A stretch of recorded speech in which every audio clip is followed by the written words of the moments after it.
Hello, muli mutya bannange. Long time. Muli mutya mwasuze mutya no, muli mutya musibye mutya. Anti ne waffe mu America zikyali ssaawa kambabuulire nga bw'osharinga awo zikyali ssaawa 6 gw'emisana. So dole musharingeeko. Era tuli bawotofu tetumanyi kigenda mu maaso, naye Mukama Katonda ajja tukube ekkubo. Sharingako ninze olaba ne Polumunye naye wuuyo naye wa mukwano comrade. Bonna kati ebintu babiraba bitaami. Polumunye mukwano gwange olina kuvaayo eri n'ojja mu people power, n'ova mu NRM n'ojja people power. Ndowooza naawe ebintu obiraba, bw'oba wakuddayo kulya ku bintu byo. Bannaye kale munsonyiwemu, ngenda kusooka kusabamu eddakiika emu bweti then tugende mu maaso. Ayi Mukama omulungi, Katonda wa Ibrahim, Katonda wa Isaac, Katonda wa Jacobo. Mukama gwe Katonda atema ekkubo, gwe Katonda azikiza omuliro, gwe Katonda amaanyi gaffe, era gwe Katonda alwanira Uganda, gwe maanyi gaffe. Mukama ffe abalwanizi b'eddembe, Mukama tuwa amaanyi, otugyewo omulabe waffe mu maaso gaffe, eggwanga yaffe lisumululwe mu linnya lya Yesu Kristo ogamba amiina. Abatakimanyi nti nze ndi musumba oba ndi mulokole, ekyo mulina okukimanya, ate nze bwe nsaba bikola. So wa bintu byetutuuse oluusi oggwamu amaanyi.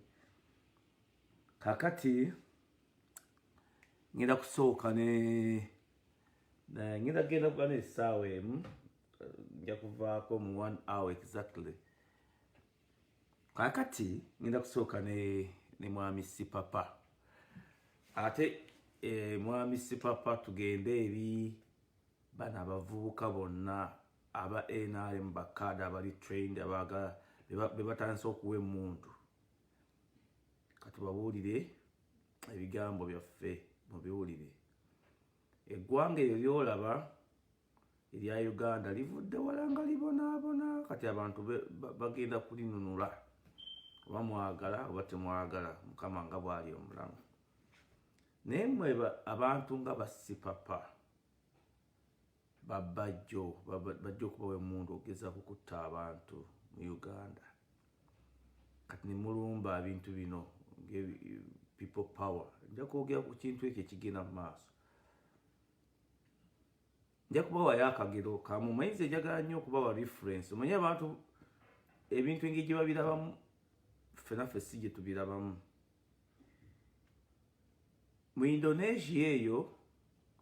waliyo omukyalo omu n'omusajja baali very notorious. Nga bw'olaba omwami Sipapa amaanyi gawulira nti gaalina, bamuwadde emmundu, bamuwadde abakuumi, bamuwadde Land Cruiser. Nze Land Cruiser Sipapa gy'avuga ntambula butambuzi wali kati wali okwera saa 10 nga ngiina mu 4 hours mba ngiina with zero down payment ninsasula buli mwezi. Otegedde yeggwanga lyetulwanirira Uganda gyeraga. Kati ye mwami Museveni bw'akuwa Sipapa n'akuwa Land Cruiser eyo n'otambula weerage, ng'eggwanga lyetulwanirira mu America enkola y'emu, ojja kutambanga butambuzi ng'ogenda wali ofuna buli mmotoka gyoga, ate ng'emmotoka zikolwa mu Uganda. Njagala bw'oba Sipapa ne gurupu yammwe erwanyisa democracy mu Uganda mutegeere bye tulwanirira, ate ne ebigenda okubabeeramu senga temuba n'amagezi. Mu Indonesia balina akafo kaabwe, akazinga kaabwe kaliko akayanja kaabwe kebamalirako abantu nga Basipapa. Temubuuza ati Basipapa mujja kudduka mugende. Wewe twagamba juzi abajja okgenda mu kkooti ya leekamwa ne tugamba abalala bo abajja okusalibwa bw'onoobanga oli civilian nga basipapa n'okwata emuntu ogittise bannayuganda naawe ojja kgenda ku firing squad. Waliwo abajja okgenda obugenzi kalaba ku ssaawa ya Queen. Bino twagala bibawoninga tubibagambe gye mulaga mwe basipapa ne gurupu ezo abavubuka abeewaga. Akayanja ka Kabaka ako mukalaba era kansuze mu mutwe muno. Ke kayanja kali ke naaba mu Indonesia. Bateekawo akakookolo, bateekawo musenyu. Naaba omusajja oli ne mukazi we abaali abatemu ennyo mu Indonesia. Omukazi yakimanya nti baawe mutemu nga bw'aba sipapa bazina bateeka akabina obweru bati. Naye nnyabo omusajja abasajja bamukwata balina akafulaga kabwe ke bakwata bati nga bamutwala wali ne beyoka bamuteekawo olutimbe ne bamutunuza eri kayanja ne bamukwasa ekimuli mu maaso ne balyoka bali abasajja bali Indonesia balina firing squad eri omusajja sipapa kati yeewaga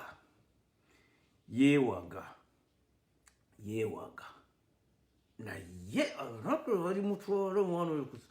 ku kayanja ka Kabaka wali. Mukazi we nsaba abeerewo nga mu Land Cruiser eyo alabe nga baawe bamukuba amanda kubanga mumulowooza nti mujja kuyingira bino bakaada ba movement babawe emundu mutte abantu mugende. Uganda yakasonyiwa abantu emirundi mingi kati eyo message esoose ya sipapa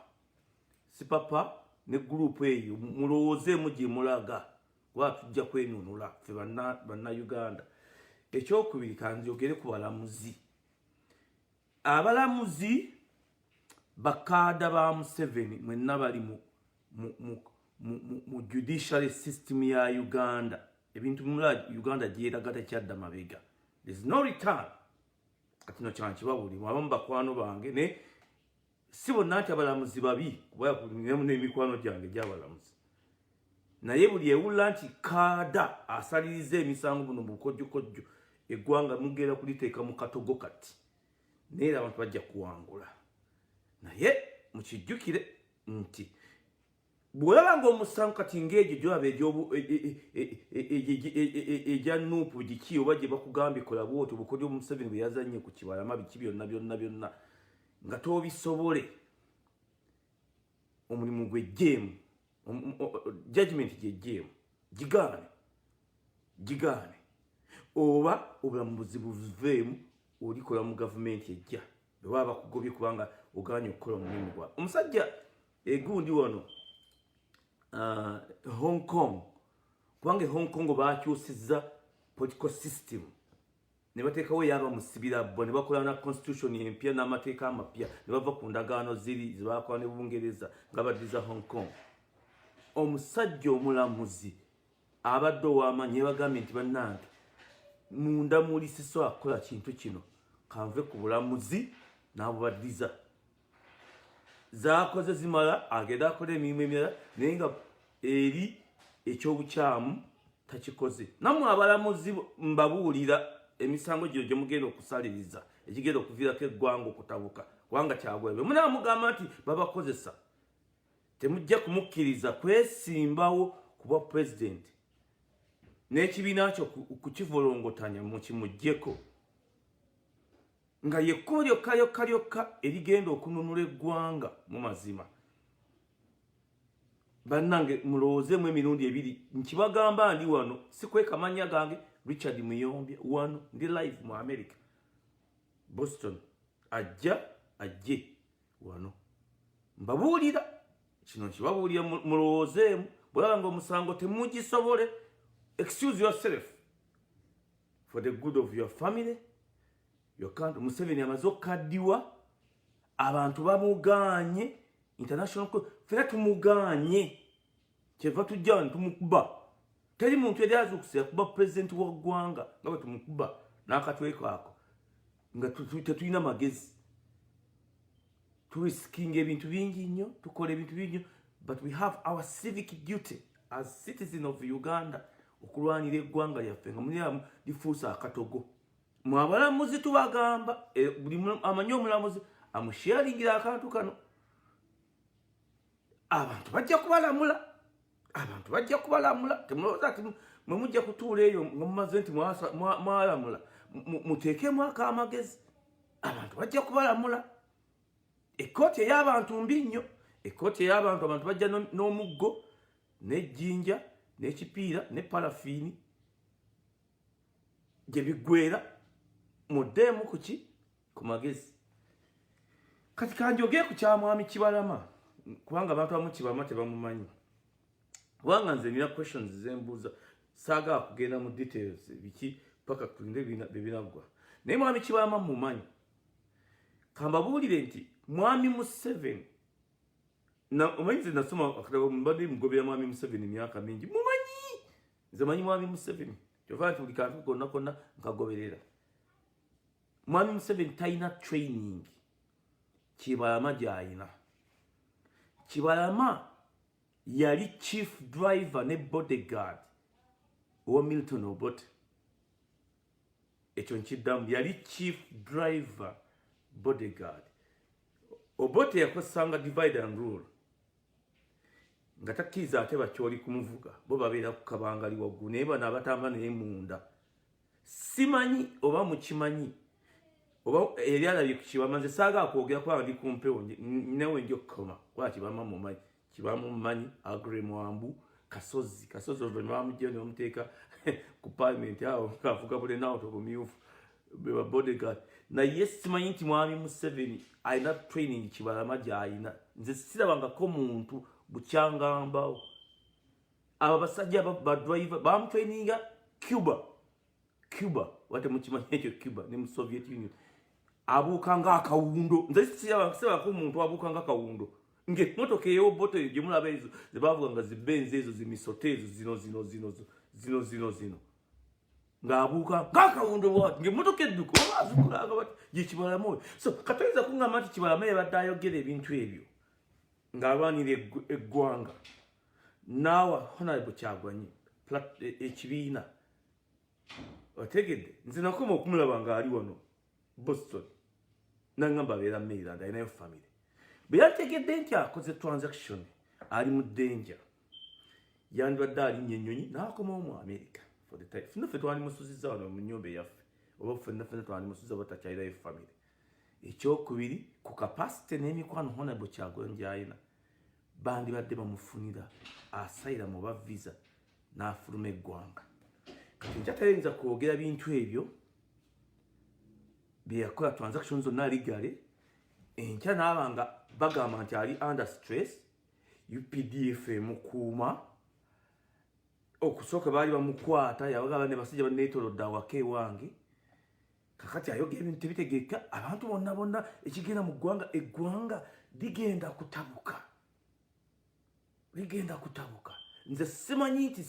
nti Kibalama basobola okumubreakinga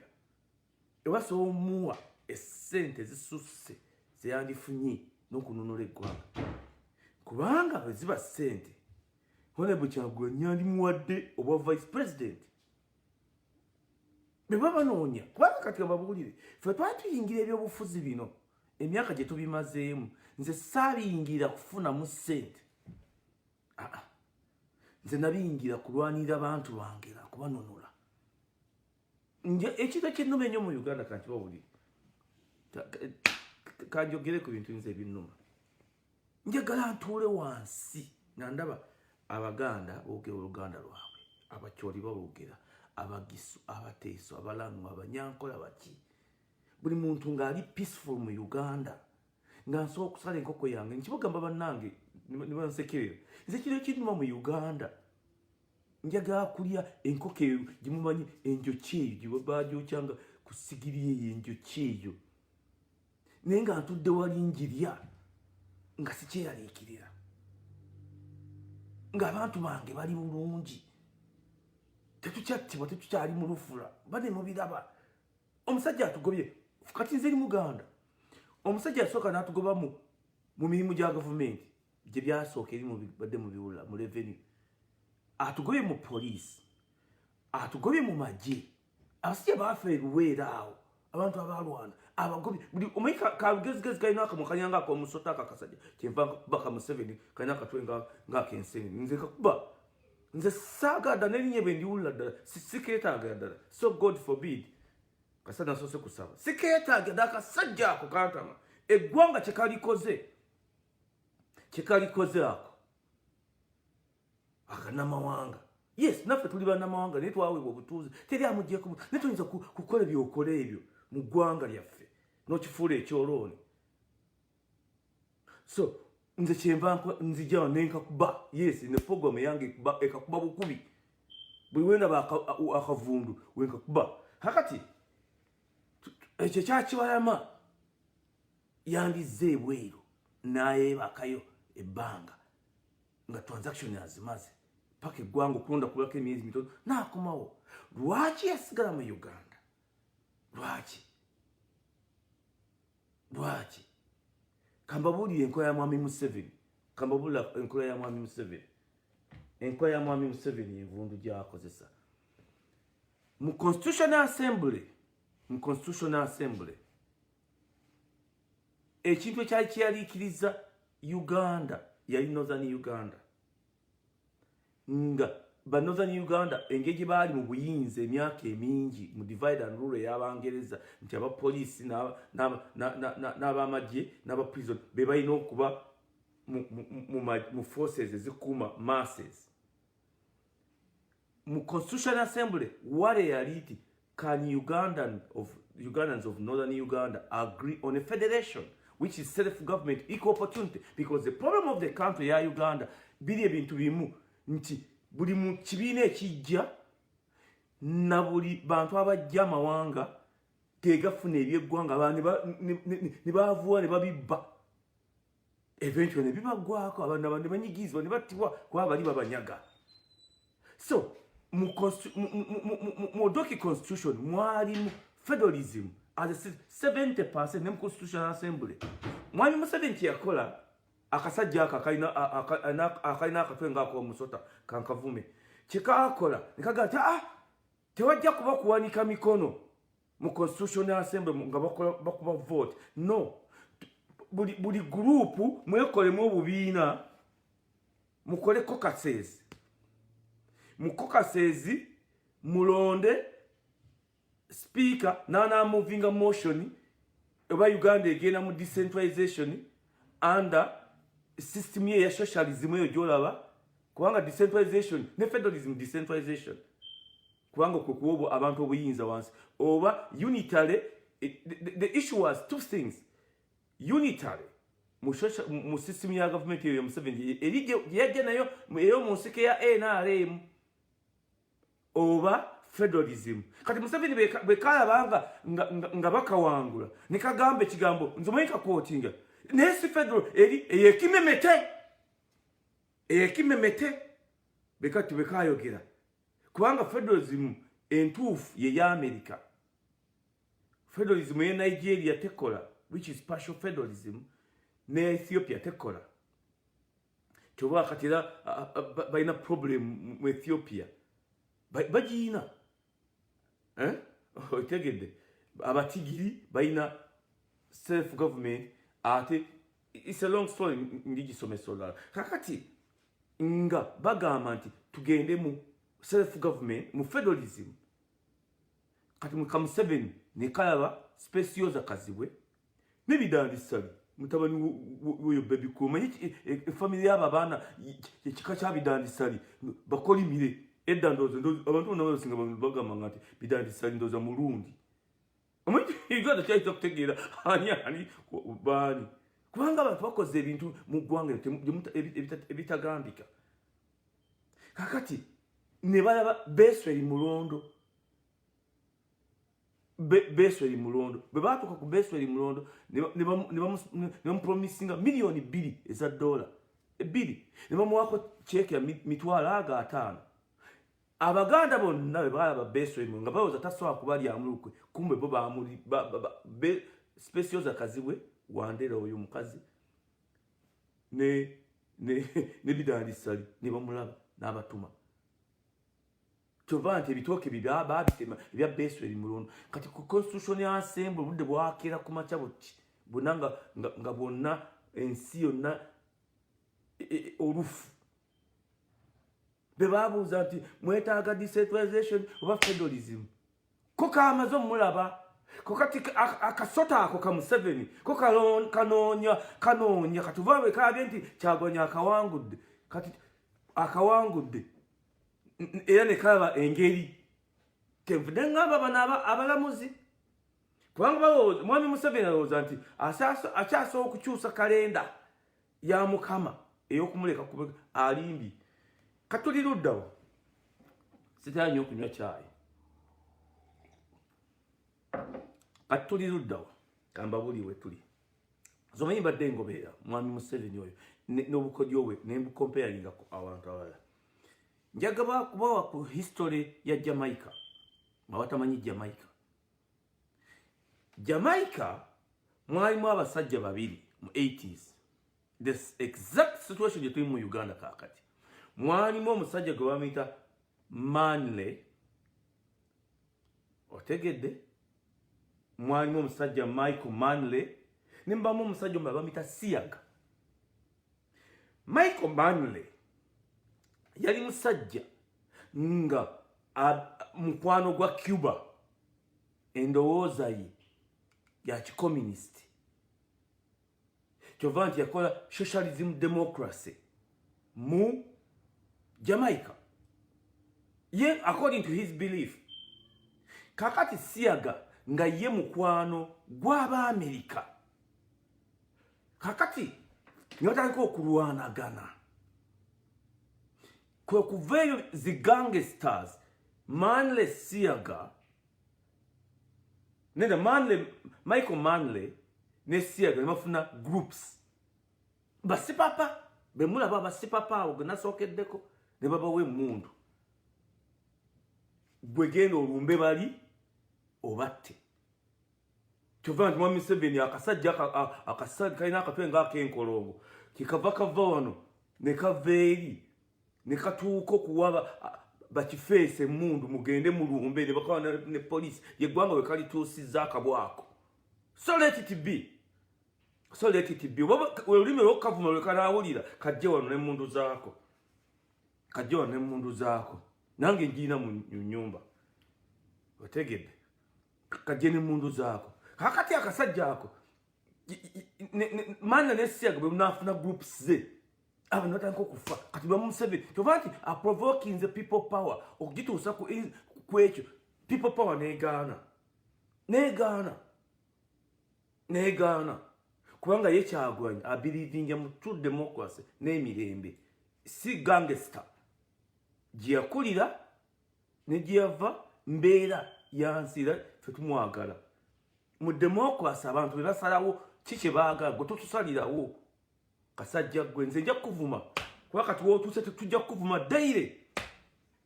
genda mu state house yotandika okukaaba nekabeeramu ne kakaaba tojja kuvuma kubanga eggwanga lyaffe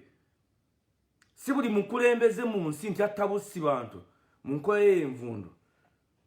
nja kuvuma kakati Manley Siaga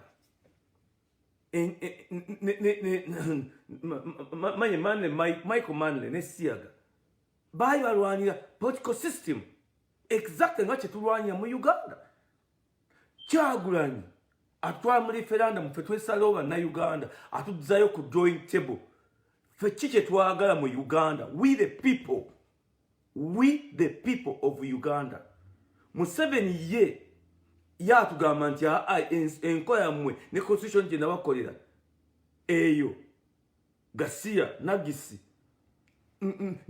n'amaana agamba nti buli muntu yenna aligezaako kuoversoyinga constitution ejja kuba treason, nja kugikuuma na mmundu kubanga akosezza obukodyo okugikola. Yatugamba nti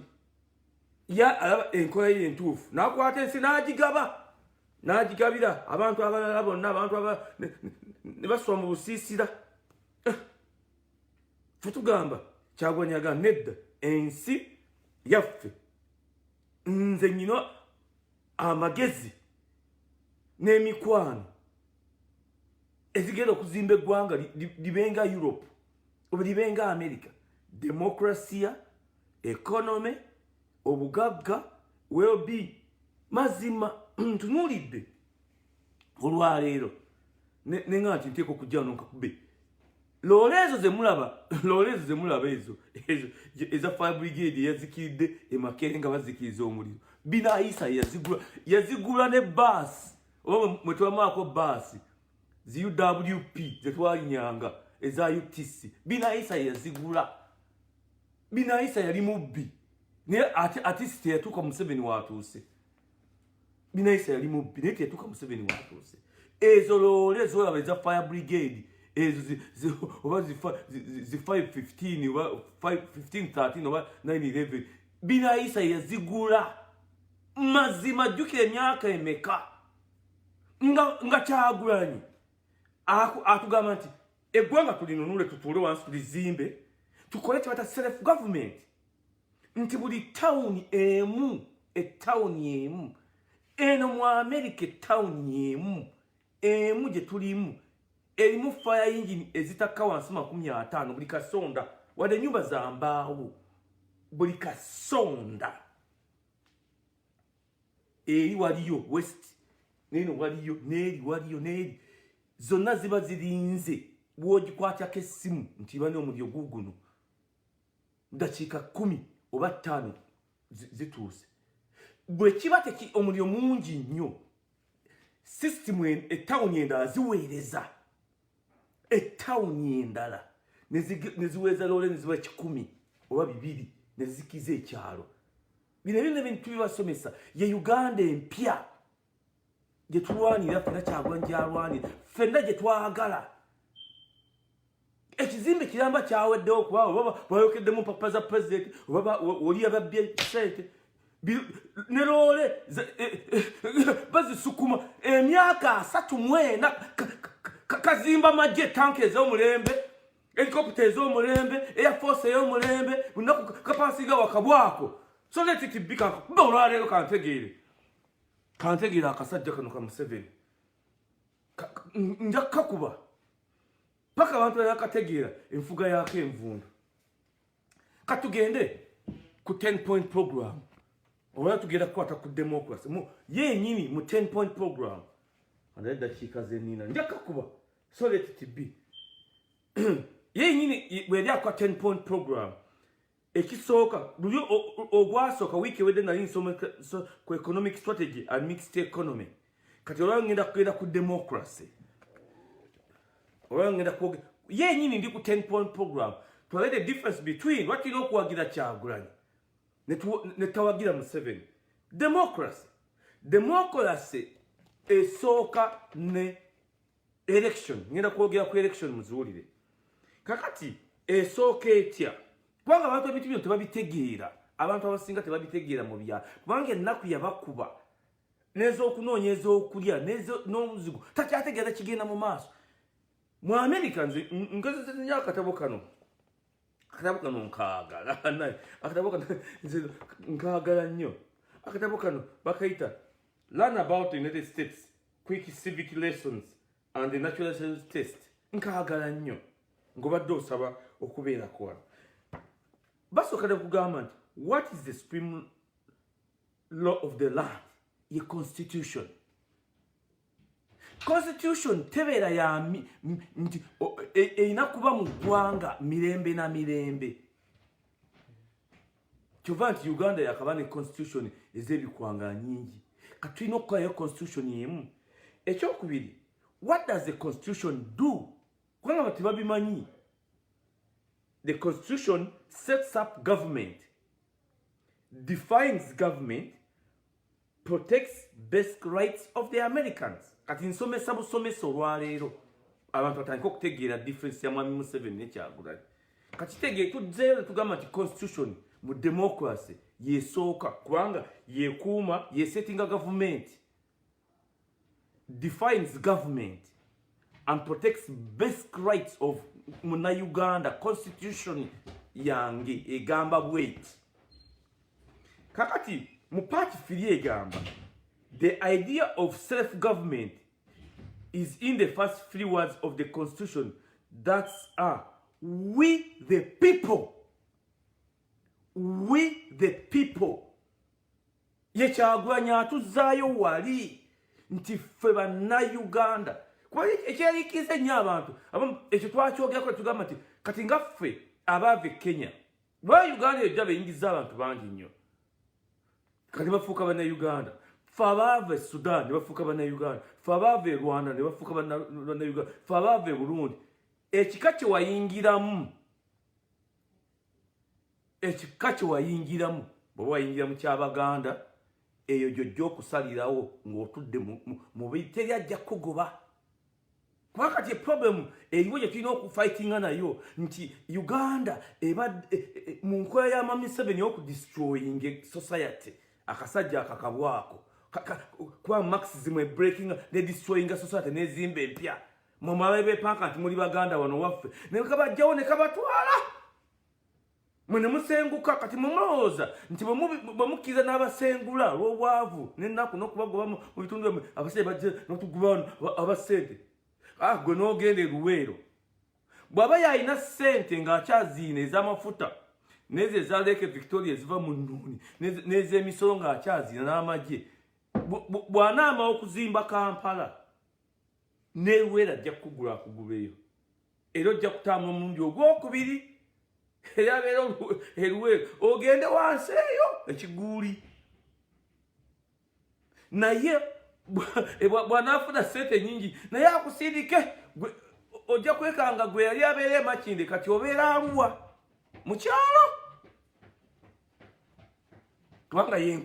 enkola ye ey'okumenya society ng'akwata abantu abalala n'abakozesa n'abagere mu nsi endala n'abawa ebyobugagga n'emirimu bano abanansi ne buboodabooda bwe bavunye akasajja ako kabi. Nze bwe mpula erinnya lya Mwami Museveni mpula njagala nakaaba akasajja ako kabi. Akasajja kabi ka Museveni ku nsi ya Mukama bw'okatunuulira obulungi bw'oti tekaayiga kulimba na luzungu. Tekaayiga mu bulamu bwako kulimba na luzungu. Kyokka tekaayiga kulimba. Kalina akalimi ng'ak'omusota. Leero nja kukuba. Kakati tugenda ku ki? Kakati katutandike na bino ebintu twogedde nti akati tuli luddawa tuli wali ku Manle ne Siyaga gosoma history ya Jamaica olabe entalo ezaaliwo kuba Museveni ekimulwanya okusinga watalwanangako kubanga political system y'abantu bamaze ogitegeera nti problem ye problem kivungu bantu bakooye ekwate liri mu bimu abantu bafiira mu mawanga kati abakyala balungi ennyo emboona ziri Saudi Arabia mu biyumba zikaaba bantu basooka embweno najjanaga nkusaba akaruruko bw'otokampe nja kukozesa emmundu with the National Resistance Movement. Otegedde katandike kubanga phase kyeddako kati tuddayo ku phase eya Honorable Kyagulanyi ne Dr. Kizza Besigye. Kuba Dr. Kizza Besigye aina an established party ina structures kubanga Uganda tulwanira kutwala buyinza bwokka bwa president ne parliament kubanga parliament egenda kuyizibwamu emirundi ebiri nti apa abakuuma eggwanga fenna abanyankole bafuna ebifo bibiri Abaganda bafuna bibiri Abatoro bafuna bibiri Abakiga bafuna bibiri Abasoga bafuna bibiri Abagisu bafuna bibiri Abalulu bafuna bibiri bonna nene ya wansi nga bamabe ya America kubanga ya America ye constitution yokka eyakastandinga time emyaka 248 nga ensi yonna kakeeka mirembe kubanga oli abantu bababuzaabuzanga nze gye ndowooza enfuga ennungi kakati phase 2 eddako ki kasita bagaana Mwami Kyagulanyi okwesimbawo ku bwa president eggulu eriri noono etugenda okuddako njagala kulibabuulira wano eggwanga litugenda okuddako wano liri noono njagala kulibabuulira erya Buganda riots nadde ndisoma wano nga ligamba nti riots ezisinga mu Uganda otegedde lirino ojja kusoma ku lino ojja kusoma eggulu lirino ligamba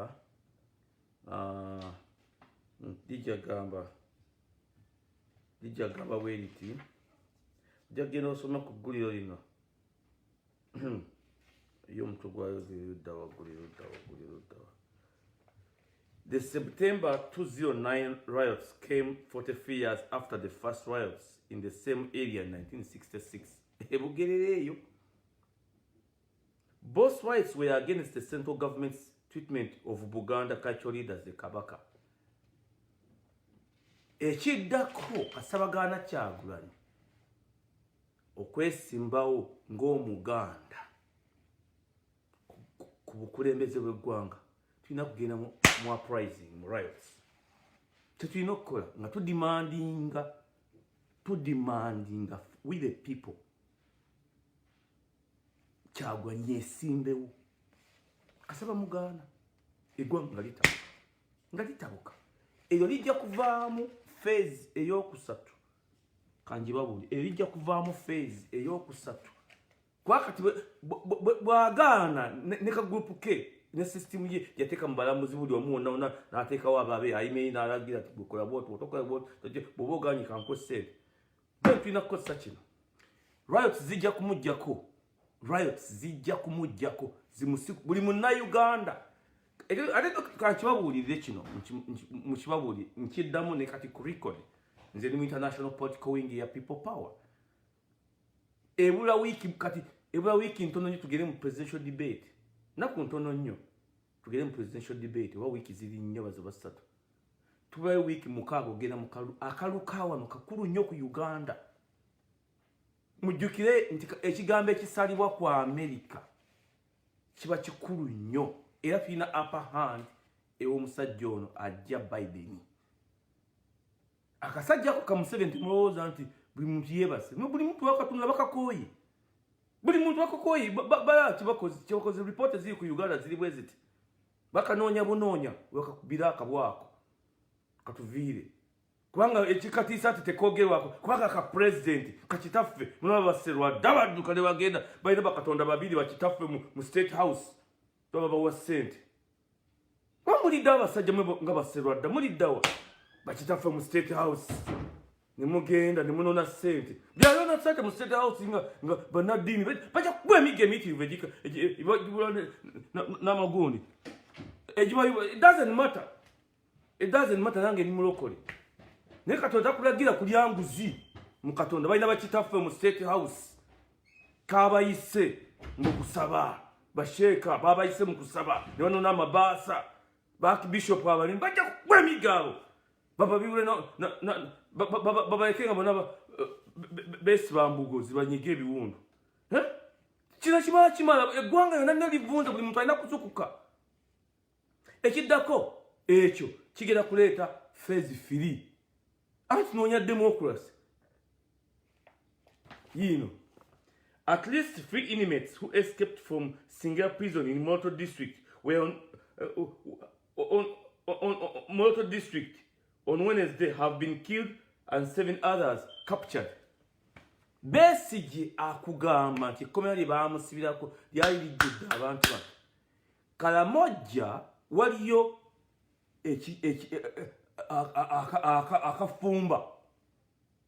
akafumba ekyote kiganya akatu kali akali Kalamojja eyo waggulu eyo ekyote kikaganye okufumba ekyote kikaganye okufumba baade buli muntu alinye ku break alabe nti Kyagulanyi eggwanga liisa mu democracy kasa mugalo olujja olwo bana abavubuka abakooye bamunyigiriza nnyo ne mubako buli natuso anonduko okwebaca buli muntu ajja kusala nga ayambuka waggulu eyo nambozi yagambye nti oba mwaka nambozi yagambye nti bali batandike n'emmundu 27 bano batandise n'emmundu 3 okuba ekkomera eryo mulibuuze Besigye aliwa buli gwe baalisibiramu mumulowooza nti omanyi detachment eziri eyo zokka zokka nazo ezakuba enzige mwalabanga kavuma omujaasi oyo bo babasukuma eyo mu kyalo bebigaana basukuma eyo bakavuma abasirikale abaganda basukuma eyo kalamojja esente afuna mu nte genda okola bizinesi zente ino bano bagundi bamuhoozi basabiti babeera eno mu bisava bali basukuma eyo enkola ya Museveni mutemugimanyi kyeyakola luli yakwata abaganda bonna abaali mu NRA bonna n'asukuma bibiya ate n'akwata bali betwalwanyisanga n'akomyawo eno akasajja ako ka Museveni naye kati kagenda kakati omanyi detachment ez'amagye eziri waggulu awo mwe mulowooza nti abasajja bakedde ku makya ne bakwata emmundu ne bava mu kkomera ne bemenya no abasajja bali akantu akafumba akatika akafumba akamere obubalabaala obuli eyo bakugamba nti abasajja bakosezza abasirikale bali ababutiko 12,000 kati effensi gye tujja okuddamu kyenvudde mbagamba mmwe abali mu magye ne mu poliisi temulwanyisa bantu ba bulijjo nga bawamba gavumenti twemwami Museveni tulina okwewamba constitution etukkiriza nti we the people bwe muba muganye ne sisitimu yammwe yonna erimu monopoly fe abantu tulina okwewambira obuyinza ne tugoba kano akabwadde kadduka ne kagenda ne tuddayo mu democracy bwe kanaamawo okufuluma akakabwako mu state house kakitaffe mu state house abantu nga baddamu nga tutegeka okulonda okupya n'abalamuzi abatuufu abaana babalugendeddemu kubanga banne mbabuuli okujjako nga tukkiriza okuba abaavu n'okufuuka ebinyololo mu ggwanga tulekeko Museveni bwe tuba twagala eggwanga epya tukagobe akasajja kano nze nja kakuba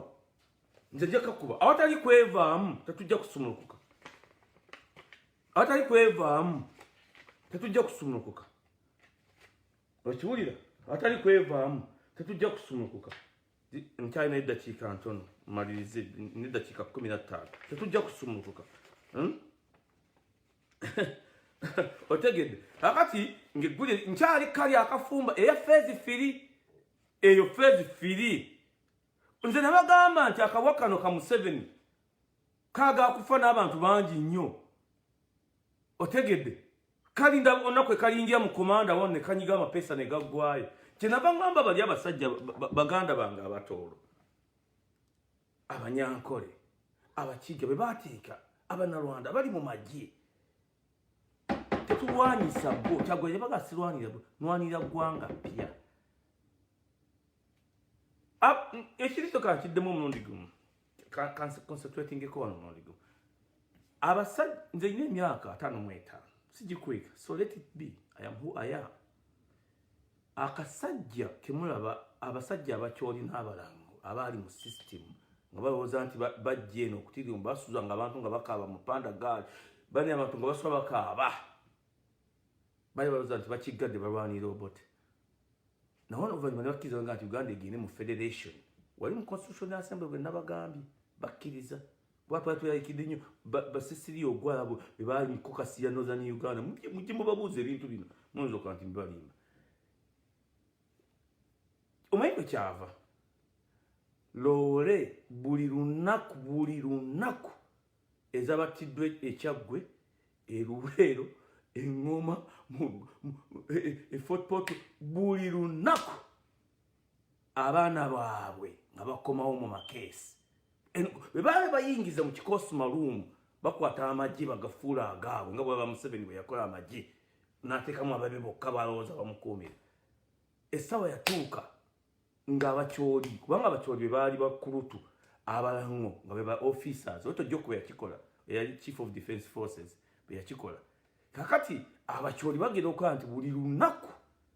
loole zikomawo loole buli lunaku double diff nga zikomawo ekomawo ne keesi omwana waabwe ali mu uniform empya ttuku ensawo y'akawunga n'ebijanjaalo n'omunnyo ne butto buli lunaku nga buli kaalo buli lunaku nenga ekitulwana twatulwanira mazima kuba tujja kulwanayo omulundi gumu tusumululwe gumu abanaafa baffe abanaawona bawone ne tufune eggwanga eppya kakati kyeŋŋamba bannanga bali mu magye Kyagulanyi yabagamba nti bw'otunula poliisi ya Kyagulanyi yabagamba nti buli ali mu magye nga tasse bantu agenda kusasulwa mweri program gye yateeka mu poliisi ye eya GIB nti buli muntu ali mu magye ga Uganda nga gasatululwa gazimba amagye amalungi ng'aga Israeli nga ffenna bannayuganda asasulwa ssente eno mu Amerika be bayita ba middle class kanjogera ku kintu kino abantu bakiwule bulungi ab'amagye kubanga bakulu nnyo mu kintu kino nti eggwanga bwe limala okununulwa togera kufiirwa mulimu gwo essente zoogera okuweebwa mu dollars mu mitwalo atasse muntu ogenda kuzikola mu business eyo bagiyita the GI Bill 1944 mugisomesezzaako emirundi mingi ne mugiwulira nti the GI Bill Abamerika baagiteekawo nti abantu baba bavudde mu ntalo ze balwana mu second world war eza Adolf Hitler oba eza Korea baateekawo GI Bill nti bakomawo awaka omusajja yali tiki yali ki batakyalina mulimu watandikira nedda okumuzzayo mu civilian life nga babasasula essente empitirivu mu billions of dollars poliisi ya Kyagulanyi nakiraba nga mwekiri okusasula abasirikale gwe kasatotte bantu kobe mu special force command kobe mu poliisi kobe mu prison kobe mu magye agenda ng'osasulwa billions of dollars kubanga eggwanga okustabilizinga abasirikale abaazirwana kuba tekukusasulwa tuva ensi ziba ne bakaawonawo ebasasulwa okwate emitwalo gya dola ogenda okole business kubanga ekyakutwala mu magye sibuta kubantu oyagala kutta bantu tewali mulimu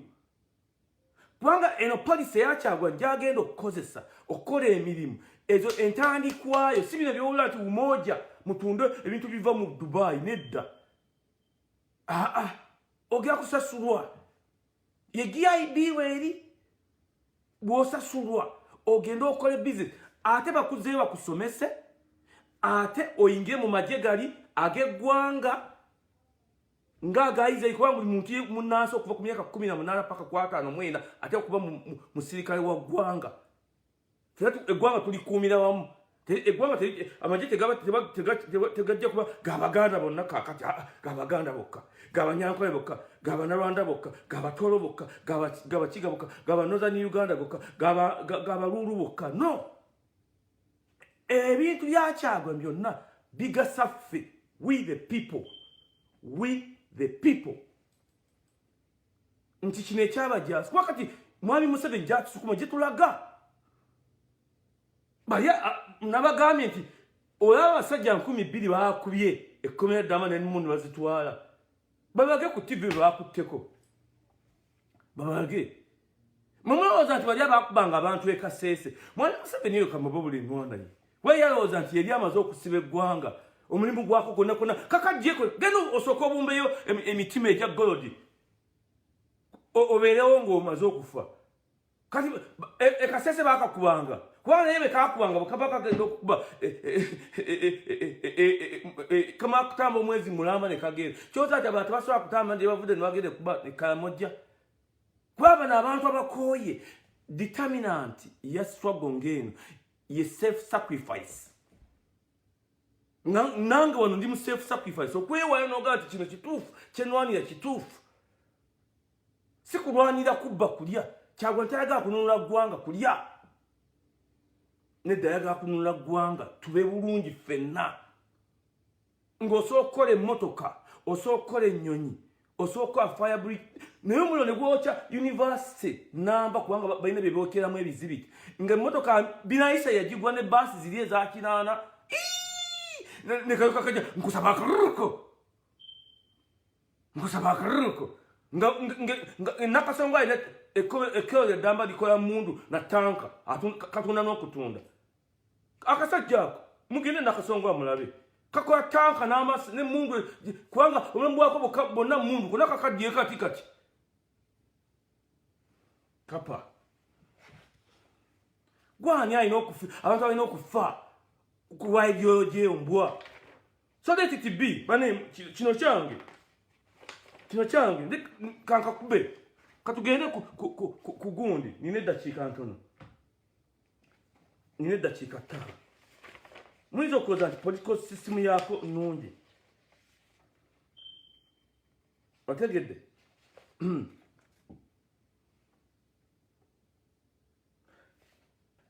State Minister for Minerals Sarah Opendi Kirimu Monta with her supporters in Toro District on Wednesday. Mrs. Opendi protested the delayed announcement of the win of the NRM primary in District Win MP. Ye political system ya Museveni. Political system ya Kyagulanyi yaffeffe n'abanna Uganda. Nagiba nyonyo nemba government. Teri muntu ajja kubbibwa kaluluki kobe wa NRM, kobe wa FDC, kobe wa UPC, kobe wa NUP, kobe wachi. Nemba mnye system bwekola. Mu America primary ziberawo olunaku lumu. Nti ba polling agent NUP, FDC, UPC, CP, DP byonna ziberawo olunaku lumu. Omusika akula butuzi wali mu Kasonda wa police nakamunduka ne radio call. Wano bekiri mu America. Mwena ne mujja ba observers aba party ya ne babeera wali akalunde katekebwa nti kana akabox aka computer kali wano ne ba verifying voters register bonna nga bagiraba n'ogenda wa ne bagenda ku voters register eya DP eya NRM eya NUP wali mulumwemu ne ya Museveni ne bakateeka akalunde bakateeka mu computer eri eya DP eri eya UPC eri eya ekibina ekya NRM mwenanga mulaba ne buyoka bufuluma ne mu balance nga register zonna ye electoral system mu democracy bwekyo bwekole entuufu naye yamami Museveni ne batingana ne basiba enguudo ne bookya ne bafa n'okufa ne batta ye system ne kakaga nti system yange agimenyawo yeyo nja kufugira omu system yange nnungi kakati bwe kamaze nga kagamba nti mubakwate police eri wali etunula booti wawe gule ndinabi wano kwange dakika zimpedde kwa wawe gule ndinabi wano nga abama basajja bana abagundi bano bandi bana aba DP babamye ne delegates conference police tena bakkiriza clearance kakati no police bakubagana abantu bakubaga ebintu byononese misayise kakapaka Museveni beyagamiti bona mu bakwata njega kuba we guli yino njega okusema lyabadde tukulu nnyo Museveni yapangisiza NRM yapangisiza baloya si bajaji baloya bisatu mu nsanvu bawozese emisango gy'okubba obulumukaluka NRM baloya ye political system yaliko akugamba nti nnungi nnyo gasiya eriwe nnungi namwe musalewo eriwe nnungi baloya bisatu mu nsanvu bagenda kukozesa mu Uganda kubanga bonna bubabubbye kuba balina okuyingira mu gavumenti balinya gulule muswadde temunja kulinya gulule obudde bubaweddeko otegedde kakati Museveni bugenda kuwoolera Museveni wabe kyeyagambye yayagidde kuno yagambye kuba tukakubye nnyo kasabbi kati yayagidde Ochola n'agamba nti buli muntu yenna yakoze fujjo mu kaluluka kati akwatibwe wiiki 2 namba bantu babyobulwa abantu ebintu byokebwa bitibwa mu nfuga y'envundu mu system ye mu buli kibiina kira kulonda primary zaakye kiri mu bufuzi ne battingana kakati ko akali ku top kati ye yalagidde police kati mubakwate evidence yo akati mubatwale mu court mweri system ya Kyagwa nnyo ndala flat primaries tuzirondera wamu oba oli wa DP oba oli wa UPC oba oli wa CP oba NRM lunaku lumu lunaku oyiseewo tebakuwadde ate nze kamba buli ekyamba sese ekintu kino manyi fe abalabe wala tulaba ebintu bingi nnyo bitubagamba nti nno abantu okugenda mu gavumenti okukolamu bajja kuba tebakyayinza nakwaga agendamu. Ani ayagala okukola mu gavumenti n'amala essaawa zeezo nga bamuwa omusaala kubanga corruption Kyagulanyi tajja kujikira ng'ebweru osobola okukola bizinesi eya $1,000,000 a year. Abantu tebakikkiriza ekiba twakibabalira ne mukiraba twakibabalira era kiikeemu twakibabalira nti using the economic strategy eya capitalism ne land distribution okutaka okulijja mu bantu abanamawanga bye babba ne bano ba corrupt officials abaagwa amataka ebyalo biramba ne biddayo ne biweebwa ne biguzibwa abantu kyabwerere ne biguzibwa abantu kwogera okuzimbira capitalism kwogera okuzimbira factory nga yiyo kwogenda okukola ogenda mu nnyanja obugagga bwe buyina kubanga nole okutuuka nti buli munansi ali mu ggwanga mujje musome ku Norway mugitunulire bulungi system yayo engeri gye bagizimbamu bagizimbira ku system bbiri nnyanja n'amafuta nga munnayuganda omutono ennyo essente z'ayina omanyi system bwe batandika ogizimba mugitunulire omwaka ndozi yali 76 ekitono ennyo omunorwe essente tono nnyo z'ayina emitwalo ku akawunti mitwalo 19 egya dola ekitono ennyo abantu bonna bagagga bugagga bukulukuta bukulukusi buti ye system Kyagulanyi gyagenda okuzimba nga buli muntu obugagga anaabako bunaabe bwati bukulukuta bukulukusi buti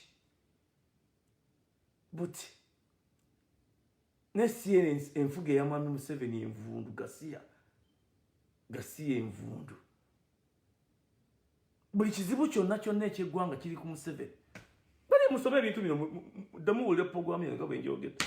buli kyonna oga okitunuulira kati kalagidde kaakano mawulire gaagano aga monitor. Following the loss of several lives in the electoral violence that marred the recently concluded NRM primaries, President Museveni had directed the Inspector General IGP yamulagira eya Kyagulanyi talagira wa police kubanga obuyinza mu constitution bugira kumugibwako okoso to ensure that there is a published manual booklet on gun use in Uganda by October 15. Emundu yazibawa. I'm writing to direct you to stop the random shooting by LDU and the police, all under the command of police. Yabitaddewo kati bibino biri mawulika kadde nkabasome mugende musome ekintu kino kikino gali muyinza okukoza nti mbalimba gaagano. Following the loss of several lives in the electoral violence that marred the recent concluded NRM primaries. Era abantu bano okufa ko kano kalina akatwe ekakalakase biva waako abenale mutembakwata ko police kati mala kulagira bamala kufa lwaki bannayuganda tulina okufa olwakasajja akamu lwaki tulina okumala okufa ne tubonaabona ne tubuna ensi yonna lwakasajja akamu kati kagakweta ne mutabani waako tutera okuzuuka tukafumutule akabwa kano. Museveni has directed the Inspector General of Police. Mugene kuwoyako musome bekawandiisa IGP Okoso to ensure that there is a published manual book gun. Bakachooga emirundi emeka wano. I'm writing to direct you to stop the random shooting. To stop the random shooting of LDU and police. IGP wegwanga under political system neka Museveni anamulagira lekera awo kati bafudde ekimala alina okuba okufiirwa n'omwene taata we abaana ba orphan abalina okubungeeta ensi yonna eggwanga abaana ba myaka 10 atunda menvu ku makubo kitawe ne nnyina baabatta yagenda mu kibuga teyakomawo tulikomawa akasajja kano okutubuzaabuza bano emaliriza programu yange gisharing giddemu ogiwulirize naye mbabuulira temuggwamu maani tulinde judgment tugende mu phase 2 ate tulina support wano weeri mu nsi yonna ye Museveni gwe mulaba oyo nga mmaliriza ngenda kuvaako ye Museveni gwe mulaba oyo bennyini abaamuwanga ssente ng'alwanyisa obuto olw'effuga bbi n'abagera okuwanyisa Museveni bajja kuzibawa. Bwe mulowooza nti ke supreme leader ak'ensi yonna Kavuma, naffe katukavume, nabo bajja kuzibawa. Tujja kusonda 10, abagenda okwebaka mu Kisaka beebake dakiika mu dakiika. Ejja kuba gye bayita the great patriotic war. The great patriotic war yali ya Soviet Union nga Russia nga Germany bagamba nti abafa baffe tuleme kwogera Germany forever. Brutality, obubbi buli kimu kyonna nga battabusi. Naffe tujjagera bwe bulutuuka ejjinja kajja kudduka mu State House. Kale maze bye.